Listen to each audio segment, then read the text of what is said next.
बिस्मिल्लाहिर्रहमानिर्रहीम। चैप्टर 4 में हमने frequency domain analysis of signals हमने किया था।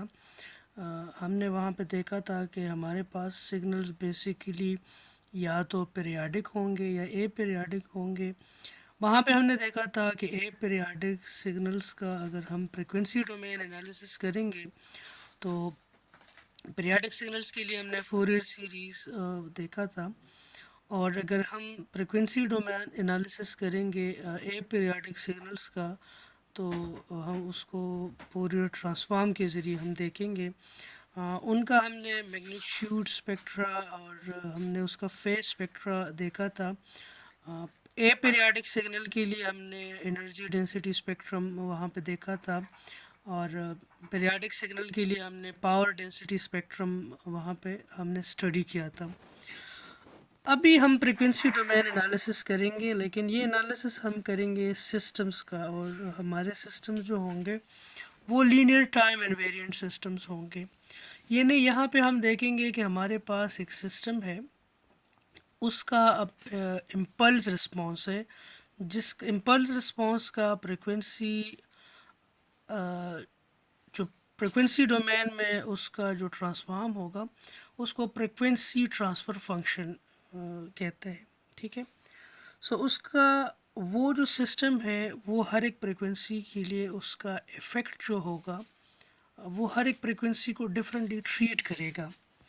यानी in this chapter we treat the characterisation of linear time invariant system in the frequency domain. The basic excitation signal in this development are the complex exponentials and the sinusoidal function. यहाँ पे हम देंगे, हम किसी system को जो input signal है वो हम कोई साइन सिग्नल देंगे, फिर उसके फ्रिक्वेंसी को हम वेरी करेंगे कि ये जो सिस्टम है इसको अगर हम इस फ्रिक्वेंसी का साइन वेव देते हैं तो इसका आउटपुट ये होगा।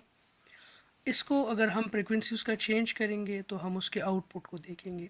कीप इन माइंड जो आपके पास एल सिस्टम का जो इनपुट होगा और जो आउटपुट होगा उनकी फ्रिक्वेंसी सेम होगी। ये हमारी जनरल ऑब्जर्वेशन होगी कि आपके पास एल सिस्टम में कोई भी सिग्नल हो उसकी फ्रिक्वेंसी इनपुट और आउटपुट की फ्रिक्वेंसी सेम होगी, लेकिन उसका एम्पलीट्यूड जो है वो या अटेन्यूएट होगा या एम्पलीफाई होगा या वो चेंज नहीं होगा।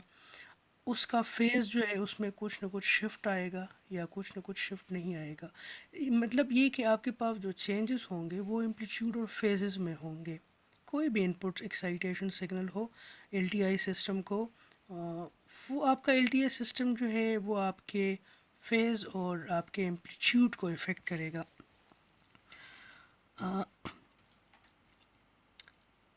This observation leads us to characterize and classify some simple LTI system according to the type of filtering they perform on any input signal. The design of this simple filter is described and some applications are given. Uh, we also develop frequency domain relation between the spectra of the input and output sequences of an LTI system, and we also study about the filtering, inverse filtering, impulse response and inverse impulse response के बारे में भी हम पढ़ेंगे इस chapter में। पहले आप ये देखें कि आपका जो सिस्टम होगा उसका रिस्पॉन्स कम्प्लेक्स एक्सपोनेंशियल के लिए क्या होगा। यहाँ पे यू कैन सी दैट, यहाँ पे आप देखें, this is the input output relation of an LTI system. This is actually the input, x up n minus k is the input, h up k is the impulse response of the system, and y up n is the output. So this is the input output response of any LTI system. Let's suppose your input is a complex exponential signal. We are studying the response to complex exponential, that actually what this system will do when the input is a complex exponential, when x up n is what, a e की power j omega n. ये आपके पास x up n क्या है, this is a complex exponential. तो अभी हम देखेंगे कि आपका अगर इनपुट जो होगा वो कम्प्लेक्स एक्सपोनेंशियल होगा तो आपका आउटपुट क्या होगा, यानी आपका इनपुट आपका जो सिस्टम है वो इस इनपुट को कैसे रिस्पॉन्ड करेगा, ठीक है। सो y आप n is equal to n minus infinity to infinity H आपके ए ई की पावर, देखिए इफ एक्स आप n इज ए ई की पावर j ओमेगा n, तो व्हाट विल बी एक्स आप n minus K, let if x up n is a e की power j omega n, then x up n minus k will be equal to a e की power j omega n minus k। Okay, so आपका y आप n क्या बन जाएगा, h आपके a e की power j omega n minus के, क्यों, क्योंकि इस इक्वेशन में x आप n माइनस के है, तो यहाँ पे x आप n माइनस के क्या होगा, ये नहीं n की बजाय n माइनस के हो जाएगा, this will be also n minus के, तो ये e की power j omega n minus के हो जाएगा। ये a कांस्टेंट है तो ये अपनी जगह पे आ जाएगा, n minus infinity to infinity h आपके, इसको मैं लिख सकता हूँ e की power j omega n dot e की power minus j omega K, ठीक है। यहाँ पे आप देखें कि what is the frequency, what is the Fourier transform of h आपके, यहाँ पे देखें h आप omega is equal to h आपके e की power minus j omega K, यहाँ पे आप देखें, यहाँ पे आप देखें h आप ओमेगा, ये ने इस इक्वेशन में ये जो पोर्शन है इसकी जगह मैं लिख सकता हूँ एच आप ओमेगा, सो ए एच आप ओमेगा ई की power J omega N, A H आप ओमेगा ई की power J omega N, so H आप ओमेगा, एच आप omega it will have an amplitude and it will have a phase angle because h of omega is a complex quantity, okay.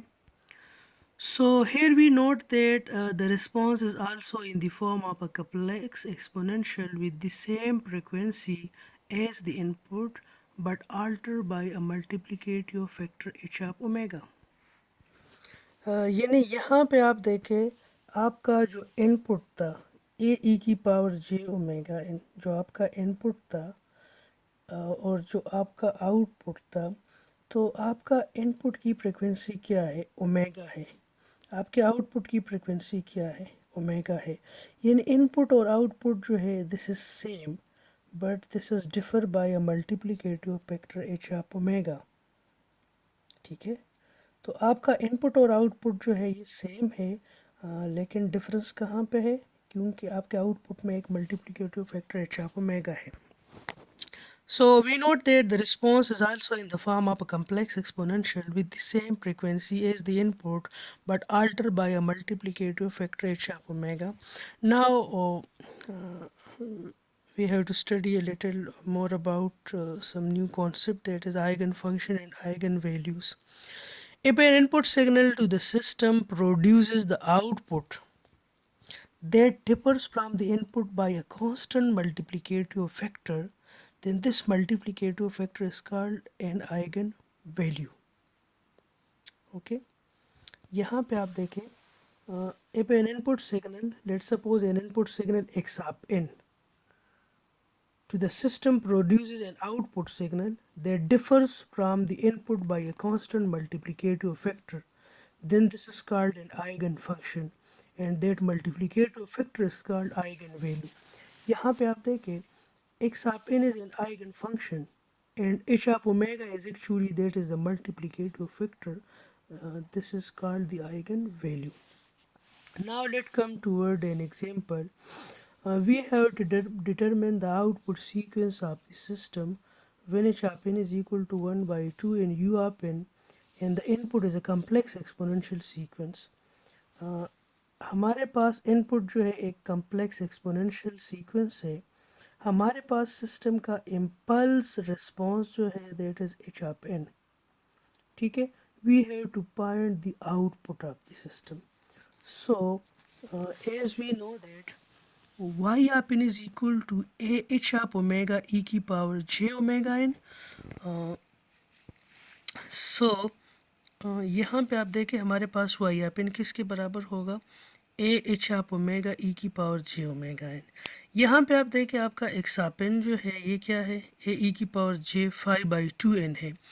ये नहीं आपका जो input है उसकी frequency क्या है, 5/2 है. आपकी इनपुट की फ्रिक्वेंसी क्या है, 5/2 है. सो एच ऑफ एन आपके पास क्या है, 1/2 इन यू ऑफ एन.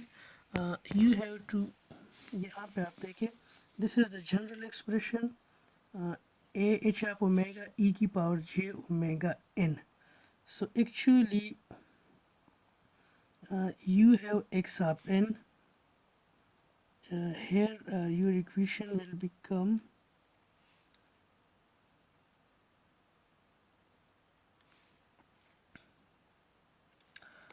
यहाँ पे आप देखें इसके साथ आप कंपेयर कर लें, ठीक है. तो e की पावर j ओमेगा n आपके पास क्या है, e की पावर j 5/2 n. सो यहाँ पे ओमेगा आपका क्या है, दैट इज़ 5/2, ठीक है. ओमेगा इज़ व्हाट, 5/2, ठीक है. This is the general expression for output. If your input is a complex exponential, then your output will be this. यहाँ पे x अपन a की पावर j 5/2 है, यानी omega is 5/2. You have to find H of omega. तो H of omega आप कैसे find करेंगे, एच ऑफ एन आपको गिवन है that is 1/2 in you of N. इससे एच ऑफ ओमेगा आप फाइंड करें. तो यू ऑफ एन की वजह से रेंज 0 से इन्फिनिटी हो जाएगा, 1/2 इन ई की पावर माइनस जे ओमेगा एन.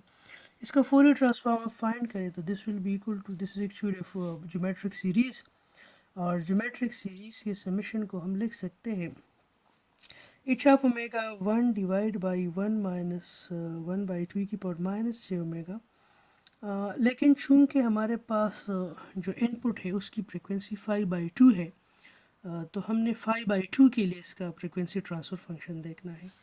तो ओमेगा क्या है हमारे इनपुट की, जो इनपुट सिग्नल है उसका ओमेगा 5/2 है. तो इस वजह से हम एच ऑफ 5/2 फाइंड करेंगे. सो ये आप देखें 1/1 माइनस 1/2 की पावर जे 5/2 हो जाएगा.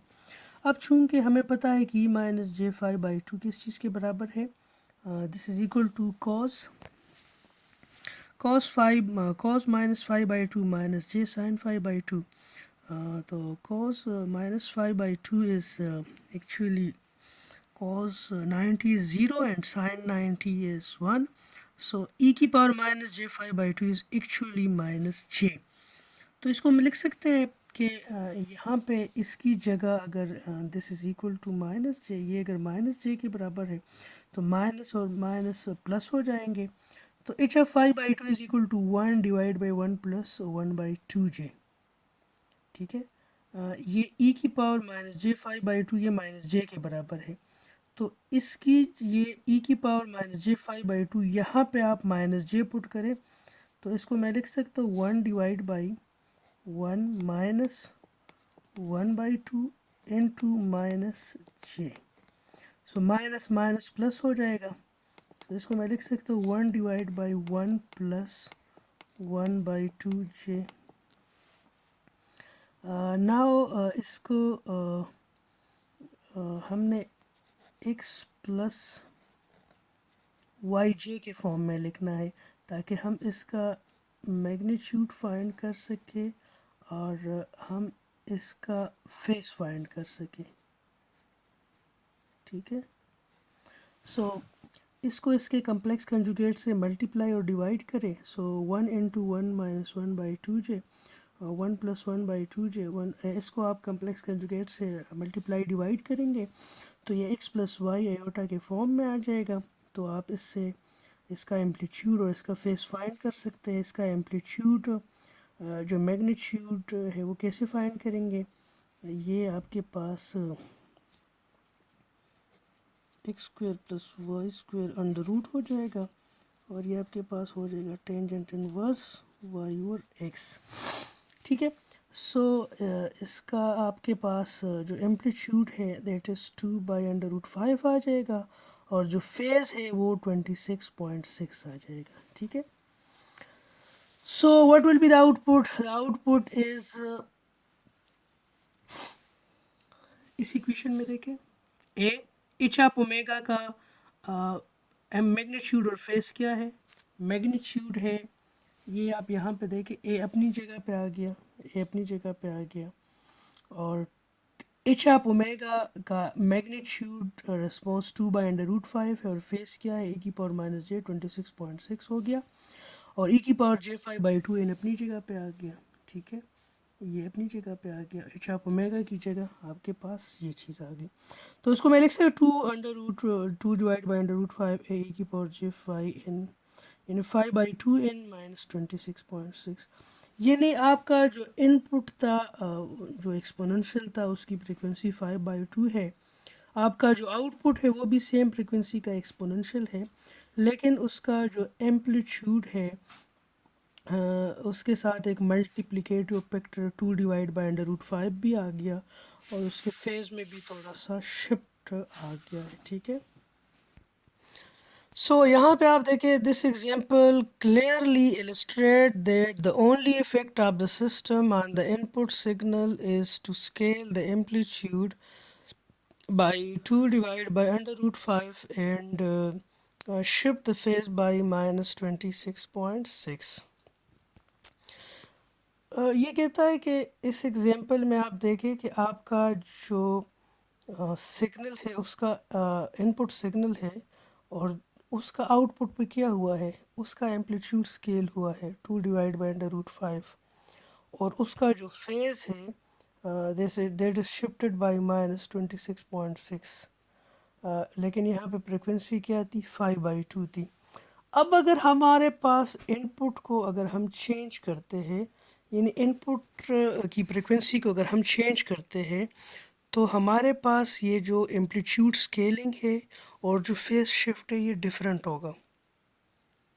यानी 5/2 का एक एक्सपोनेंशियल सिग्नल अगर आप इस सिस्टम को देंगे तो वो उसका मल्टीप्लिकेटिव फैक्टर जो होगा, जो स्केलिंग होगा वो अलग होगा, उसका फेज शिफ्ट अलग होगा। लेकिन अगर आपके पास जो इनपुट सिग्नल है उसकी फ्रिक्वेंसी अगर आप चेंज करते हैं तो आपके पास सिस्टम उस फ्रिक्वेंसी को डिफरेंट तरीके से रिस्पॉन्ड करेगा। यानी वहाँ पे जो आपका मल्टीप्लिकेटिव फैक्टर है, जो स्केलिंग है, एम्पलीट्यूड स्केलिंग है और जो फेज शिफ्टिंग है वो कांस्टेंट नहीं रहेगी। ठीक है, बल्कि वो क्या होगी? वो चेंज होगी। यहाँ पे देखिए, if we alter the frequency of the input signal the effect of the system on the input also changes and hence the output changes. In particular, if the input sequence is a complex exponential of frequency phi। अब आपके पास again वही signal है लेकिन आपने वही complex exponential है, लेकिन आपने क्या किया? आपने उसका जो फ्रिक्वेंसी है 5/2 से आपने उसको 5 कर दिया। ठीक है, अब देखते हैं, आपके पास वही सिग्नल है, वही इम्पल्स रिस्पॉन्स वही है, 1/2 इन यू अपन है, इम्पल्स रिस्पॉन्स चेंज नहीं हुआ, वही सिस्टम है, उसका वही रिस्पॉन्स है, लेकिन हमने इनपुट को चेंज कर दिया। जब हमने इनपुट को चेंज कर दिया तो इसका एम्पलीट्यूड डिफरेंटली स्केल होगा और इसका फेज शिफ्ट भी डिफरेंट होगा। हमारे पास वाई एपिन क्या होगा? ए एच ऑफ ओमेगा ई की पावर जे ओमेगा एन, क्योंकि हमने देखा था कि हमारा सिस्टम जो है कम्प्लेक्स एक्सपोनेंशियल को कैसे रिस्पॉन्ड करेगा। ठीक है, तो एच ऑफ ओमेगा ए हम ए कांस्टेंट है, ई की पावर जे ओमेगा इन की बजाय क्या आ जाएगा? ई की पावर जे फाइन आ जाएगा। एच ऑफ ओमेगा हमने फाइंड करना है, तो H of omega is the Fourier transform pair of h of n. So h of n की जगह यहाँ पे एच ऑफ एन का फूरियर ट्रांसफॉर्म आप ले लें तो you will get h of omega. यहाँ पे आप देखें चूँकि यू ऑफ एन की वजह से इसका रेंज जो है वो क्या हो जाएगा? 0 से इन्फिनिटी हो जाएगा, 1/2 इन ई की पावर माइनस जे ओमेगा एन। अगेन इससे पहले एग्जांपल में जिस तरह हमने एच ऑफ ओमेगा ऑब्टेन किया था उसी तरीके से हमने यहाँ पे भी एच ऑफ ओमेगा ऑब्टेन कर लिया, यानी एच ऑफ एन का वही सेम फोरियर ट्रांसफॉर्म होगा। सो यहाँ पे आप लोग देखें कि you have h of omega 1 divide by 1 minus 1 by 2 की power minus J omega. Now as the input है ओमेगा इज इक्वल टू 5। इससे पहले एग्जांपल में ओमेगा क्या था, 5/2 था। अब यहाँ पे हमने इनपुट की फ्रिक्वेंसी क्या की, चेंज कर दी, that is omega is equal to 5। So we have to check the response of the system for this frequency. तो एच ऑफ ओमेगा यानी यहाँ पे ओमेगा 5 हो गया, तो 1 डिवाइड बाई 1 माइनस 2 की power minus j 5। So e की power minus j 5 can be written as cos minus 5 plus j sine minus 5। तो इसको आप कैलकुलेट करें तो यू विल गेट ई की power minus j 5 is equal to -1। So e की power minus j 5 इसको मैं लिख सकता हूँ, हाँ यहाँ पे आप देखें ई की power minus j 5 is equal to what, -1। So I can write that h of phi is equal to 1 divided by 1 minus 1 by 2, and I can write e की पावर माइनस जे 5 की जगह मैं -1 लिख सकता हूँ। तो minus और minus plus हो जाएगा, तो 1 divide by 1 plus 1 by 2 that is 2/3। So h of phi जो है this is 2/3, this is only real part. तो magnitude of h of phi is equal to 2/3, and phase of h of phi is 0 degree because it does not have any complex part. It is not a complex, it is only a real part, it has only real part. So that is why it's have only amplitude response that is 2/3, इसका amplitude 2/3 है, इसका face 0 होगा। इससे पहले आप देखें यहाँ पे आपके पास x प्लस वाई के फॉर्म में आया था, तो x प्लस वाई के फॉर्म में आपके पास H of omega x square plus y square. यहाँ पे आपके पास चूंकि सिर्फ रियल आ गया है, तो एम्पलीट्यूड क्या होगा, x square under the root होगा, प्लस वाई स्क्वायर की जगह क्या आ जाएगा, एक्स स्क्वायर 2/3 आ जाएगा, 2/3 का स्क्वायर आ जाएगा, प्लस वाई स्क्वायर क्या हो जाएगा, 0 हो जाएगा। तो 2/3 का स्क्वायर लेके अंडर रूट आप ले रहे तो 2/3 आ जाएगा। और आप चूंकि एम्पलीट्यूड का उसका एच ऑफ ओमेगा का फेज आपने कैसे निकाला था, tangent inverse y by x. तो यहाँ पे ये जो एग्जांपल है, यहाँ पे तो कोई इमेजिनरी पार्ट है ही नहीं, तो y इज इक्वल टू 0, तो 0 डिवाइड बाई 2/3। तो tangent inverse of 0 is equal to 0 and tangent inverse of infinity is 90। Okay, so tangent inverse of 0 is equal to 0। तो यहाँ पे आपका जो फेज रिस्पॉन्स है that is 0 and amplitude response is 2/3। So आपका output क्या होगा, y of n is equal to a h of omega ई की पावर जे ओमेगा एन। तो ए अपनी जगह पे एच ऑफ ओमेगा की जगह क्या आएगा, एम्पलीट्यूड और फेज आएगा। तो एम्पलीट्यूड क्या है, 2/3 है, और फेज क्या है, 0 है। तो यहाँ पे इसका मतलब ये है कि आपने अगर इनपुट की फ्रिक्वेंसी चेंज कर दी, तो ये अब इनपुट का एम्पलीट्यूड डिफरेंट तरीके से स्केल करेगा और फेस को यहाँ पे 0 का शिफ्ट देगा। जब आपके पास इसी सिस्टम को, यानी सिस्टम का रिस्पॉन्स चेंज नहीं हुआ, इनपुट चेंज हुआ है, तो हर इनपुट हर फ्रिक्वेंसी को सिस्टम डिफरेंट तरीके से उसको वो देख रहा है, ठीक है। तो जब आपके पास इसी सिस्टम को, जब आपने एक कम्प्लेक्स एक्सपोनेंशियल इनपुट दिया और उसकी फ्रिक्वेंसी 5/2 थी, तो उसका स्केलिंग क्या था, 2 डिवाइड बाई अंडर रूट 5 था, और फेस शिफ्ट कितना था, -26.6 उसको फेस शिफ्ट दे रहा था। लेकिन जब इसी सिस्टम को आप लोगों ने एक्सपोनेंशियल सिग्नल दिया और एक्सपोनेंशियल सिग्नल की फ्रिक्वेंसी क्या थी, 5 थी, तो अब इसको वो स्केल कर रहे हैं 2/3 के फैक्टर के साथ और उसको कोई फेस शिफ्ट नहीं दे रहा। तो here we note that h of phi is purely real, यानी the phase associated with h of omega is 0 at omega is equal to phi, since the input is scaled in amplitude by the factor h of phi in 2/3, but the phase shift is 0 because the phase of h of phi is 0. So in general, h of omega consists of amplitude and phase, where h of omega is the magnitude of h of omega, and h of जो जो theta phi is actually the phase of the h of omega. तो यहाँ पे आप लोगों ने देखा कि अगर एक सिस्टम है, उस सिस्टम को आप डिफरेंट फ्रिक्वेंसी का एक्सपोनेंशियल देंगे तो उसका एम्पलीट्यूड और उसका फेज जो है वो डिफरेंटली, मतलब उसको डिफरेंटली उसको अटेन्यूएट करेगा। मतलब हर एक फ्रिक्वेंसी के ऊपर उसका रिस्पॉन्स जो है वो डिफरेंट होगा। सिस्टम उसको डिफरेंट तरीके से अटेन्यूएट करेगा। तो देखिए 5/2 को वो एक मल्टीप्लिकेटिव फैक्टर के साथ उसको अटेन्यूएट कर रहा था, और 5 को डिफरेंट तरीके से अटेन्यूएट कर रहा था। 5/2 को -26.6 का फेस शिफ्ट दे रहा था, और जब आपने फ्रिक्वेंसी 5 कर दी तो उसका फेस शिफ्ट ज़ीरो हो गया। ठीक है। अब यहाँ पे देखते हैं कि आपका जो सिस्टम है, यानी सेम सिस्टम है, you have the same system, you do not have change the system. इसका रिस्पॉन्स जो है वो साइनोसाइडल इनपुट के लिए क्या होगा। Let's suppose we have a system whose impulse response is 1/2 in you of n. Again वही सिस्टम है, ठीक है, वही सिस्टम है, एच ऑफ एन वही है, लेकिन आपने एक्स ऑफ एन जो है वो क्या किया, साइनोसाइडल सिग्नल कर दिया। X of n is equal to 10 minus 5 sin 5/2n plus 20 cos phi n. So actually X of n consists of three sinusoids. This is 1, this is 2 and this is 3. पहला जो sinusoid है, it has a frequency 0.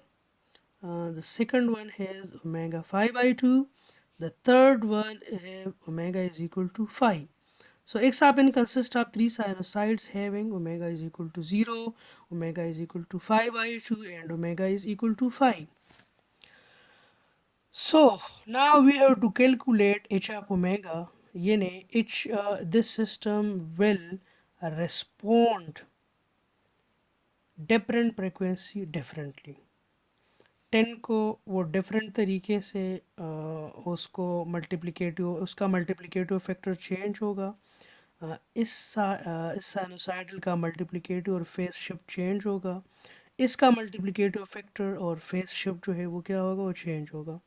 तो हमने पहले omega is equal to 0 के लिए, फिर omega is equal to 5/2 के लिए, ओमेगा इज 5 के लिए, हमने इनके लिए एच ऑफ ओमेगा का फेज़ निकालना है, और इसके लिए हमने एच ऑफ ओमेगा का एम्पलीट्यूड वो निकालना है। ठीक है।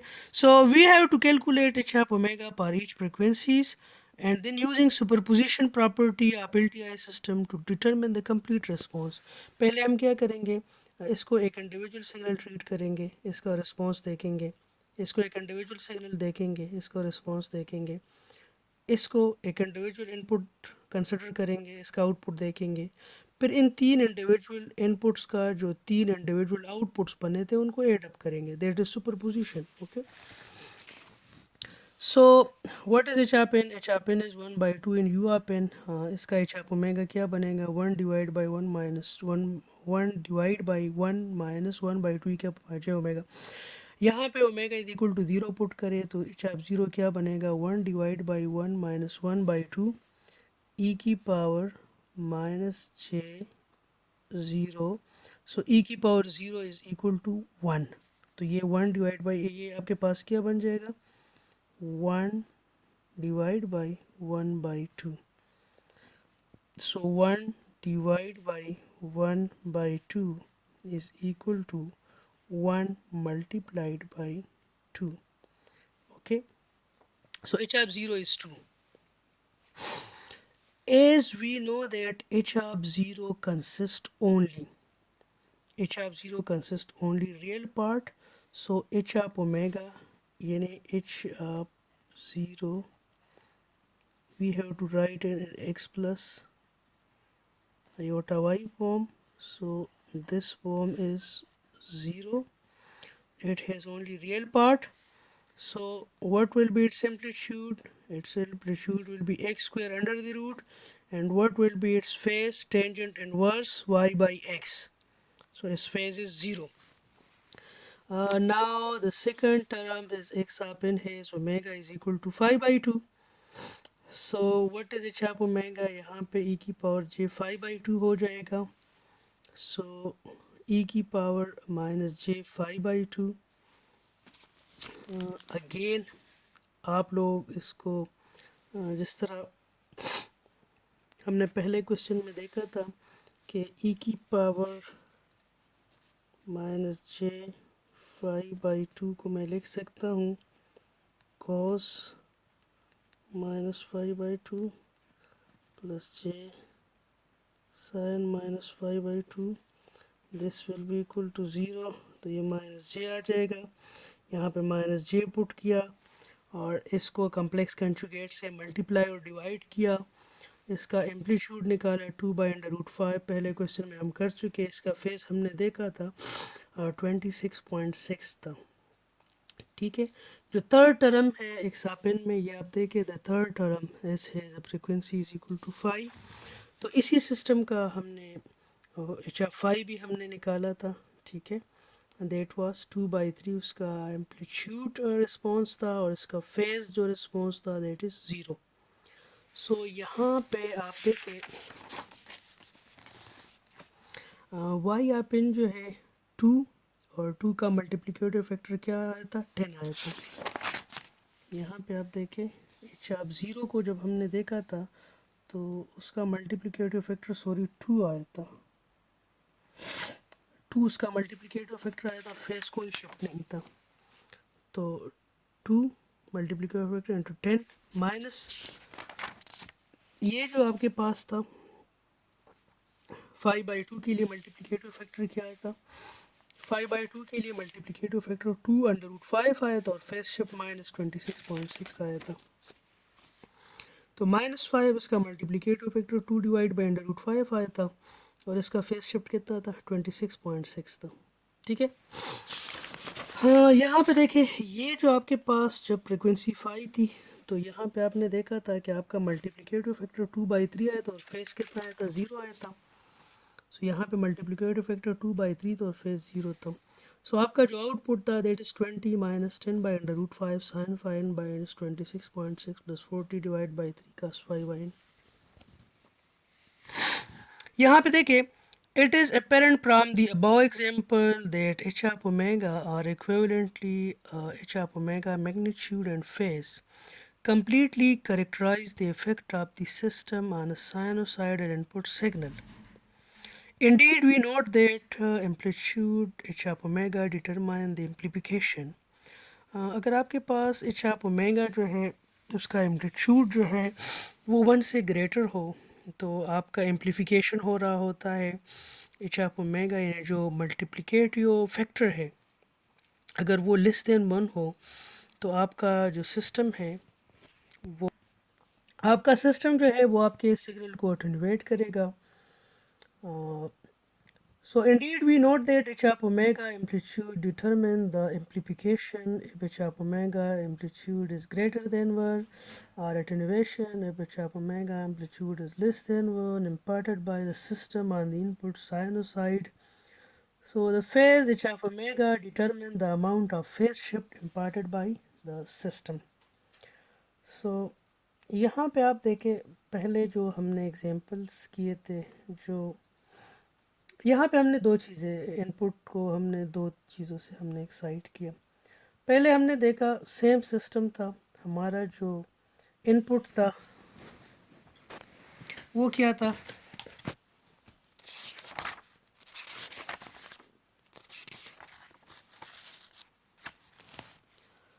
पहले एग्जांपल में हमारा सिस्टम था उसका इम्पल्स रिस्पॉन्स यानी हमने 3 एग्जांपल्स किए. एक एक्सपोनेंशियल सिग्नल था उसकी फ्रीक्वेंसी 5/2 थी. ठीक है. वही सिस्टम था. फिर वही सिस्टम था लेकिन हमने जो हमारा एक्सपोनेंशियल सिग्नल था उसकी फ्रीक्वेंसी हमने 5 कर दी. फिर वही सिस्टम था लेकिन हमारा जो इनपुट था वो एक्सपोनेंशियल की बजाय हमने क्या किया साइनोसाइडल इनपुट किया. हमने देखा कि ये जो सिस्टम है ये डिफरेंट फ्रिक्वेंसीज़ को डिफरेंट तरीके से ट्रीट कर रहा है. यानी डिफरेंट फ्रिक्वेंसीज़ के इनपुट को उसके एम्पलीट्यूड को डिफरेंट तरीके से ट्रीट कर रहा है और उसके फेस को डिफरेंट तरीके से ट्रीट कर रहा है। इनपुट और आउटपुट की फ्रीक्वेंसी सेम है। यहाँ पे देखें, एक्स आप इन जो आपका इनपुट है उसकी फ्रीक्वेंसी क्या है, 5/2 है। फ्रीक्वेंसी क्या है, देखिए स्टैंडर्ड आपके पास क्या है, e⁻j⍵n। सो आप इन दो को कंपेयर करें, you have omega is equal to 5/2। Input की फ्रीक्वेंसी आपके पास 5/2 है। यहाँ पे आप देखें आपके पास जो आउटपुट है उसकी फ्रीक्वेंसी भी 5/2 है, लेकिन that is shifted by -26.6। Output का एम्पलीट्यूड जो है that is scaled by a factor 2 divide by √5। सो ये जो सिस्टम है, ये आपके पास इनपुट और आउटपुट सिग्नल्स का जो फॉर्म है वो सेम है। इनपुट भी एक्सपोनेंशियल है, आउटपुट भी एक्सपोनेंशियल है। इनपुट की फ्रीक्वेंसी भी 5/2 है, आउटपुट की फ्रीक्वेंसी भी 5/2 है, लेकिन इनपुट का जो एम्पलीट्यूड है ये उसको स्केल कर रहा है। वो उसको क्या कर रहा है, स्केल कर रहा है। और आपके पास आउटपुट जो सिग्नल है that is a shifted version of the input signal. ठीक है, फिर हम लोगों ने क्या किया, हम लोगों ने उसी सिस्टम को हमने एक्सपोनेंशियल सिग्नल से हमने इनपुट दिया, उस सिस्टम को एक एक्सपोनेंशियल सिग्नल इनपुट दिया, लेकिन फ्रिक्वेंसी हमने 5/2 की बजाय 5 कर दी। फिर उस केस में हमने देखा कि 5 के लिए, यानी जब आपकी फ्रिक्वेंसी 5 हो गई तो 5 के लिए वो फेस शिफ्ट 0 था और वो एम्पलीट्यूड स्केलिंग जो था वो क्या था, 2/3 था। फिर यही सिस्टम था हमारे पास, लेकिन इस सिस्टम को हमने एक कंपोजिट सिग्नल दिया, यानी हमारे पास एक ऐसा इनपुट सिग्नल था जिसमें 3 साइनोसाइड्स थे। पहले जो साइनोसाइड था उसकी फ्रिक्वेंसी 0 थी, यानी कांस्टेंट वैल्यू 10 थी। जो दूसरी साइनोसाइड थी उसमें उसकी फ्रिक्वेंसी 5/2 थी, और जो तीसरी साइनोसाइड थी उसकी फ्रिक्वेंसी 5 थी। तो जब एक कंपोजिट सिग्नल हमने सिस्टम को दिया तो उसने हर एक फ्रिक्वेंसी को, हर एक साइनोसाइडल को डिफरेंट तरीके से उसकी एम्पलीट्यूड स्केलिंग की और डिफरेंट फेज शिफ्ट दिया था।